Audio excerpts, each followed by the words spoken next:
Well, welcome back. I think we've all heard of the radio network called Voice of America over the years, and it actually got started privately before World War II. At the time, there were only about 12 shortwave stations, and they were all privately controlled.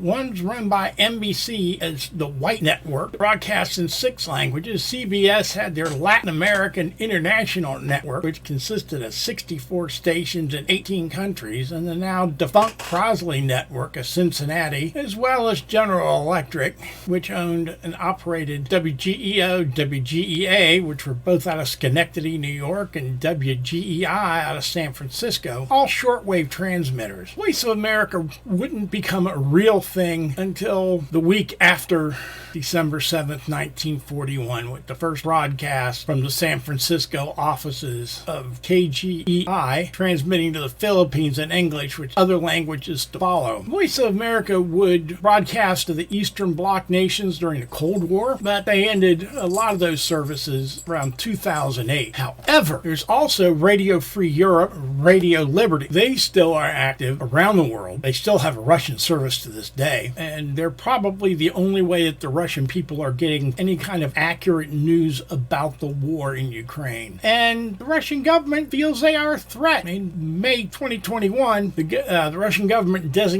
their website as a foreign agent and froze the bank accounts they had in Russia. By that time, Roskomnadzor, the Russian media regulator, had initiated 520 cases against Radio Liberty. Total fines for Radio Liberty's refusal to mark its content with foreign agent label estimated at $2.4 million.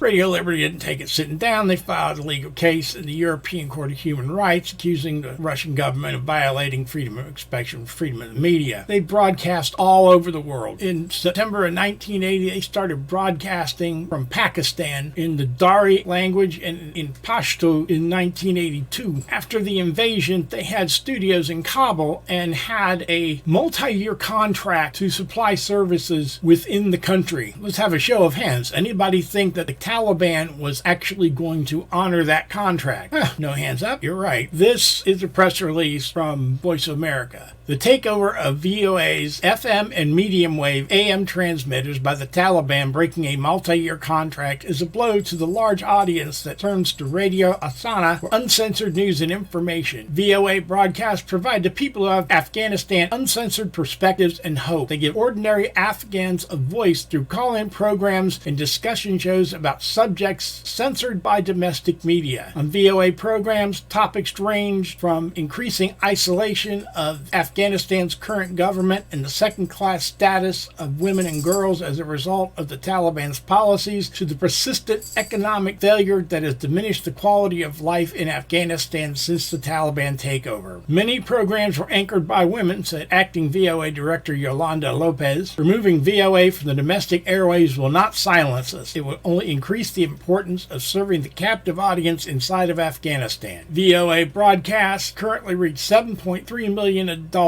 per week in Afghanistan, about 1/3 of all Afghan adults. Nearly half of that audience is through radio, so the recent actions by the Taliban make our job more difficult. Fortunately, VOA has other means of serving its large audience in Afghanistan, including 24/7 TV satellite channel on Yasat channel 469, shortwave radio, medium wave radio station in Tajikistan at 972 kilohertz, and their websites DariVOA.com and PashtoVOA.com, as well as social media including Twitter, Facebook, Instagram, and YouTube. We are actively exploring additional ways to provide our content and fulfill our mission of serving our audience in Afghanistan. That is the end of the press release. All throughout the Cold War, Eastern Bloc nations tried to jam Voice of America, Radio Free Europe, so they could control their population by controlling the media, and the people always found a way around it, even when it was made illegal. Stimmen aus Amerika, Voice of America, in German, started their transmissions in February of 1942, and the Germans did their level best to jam it. The Germans simply made it a capital crime to listen to broadcasts from the BBC or Voice of America, but it didn't stop a thing. People want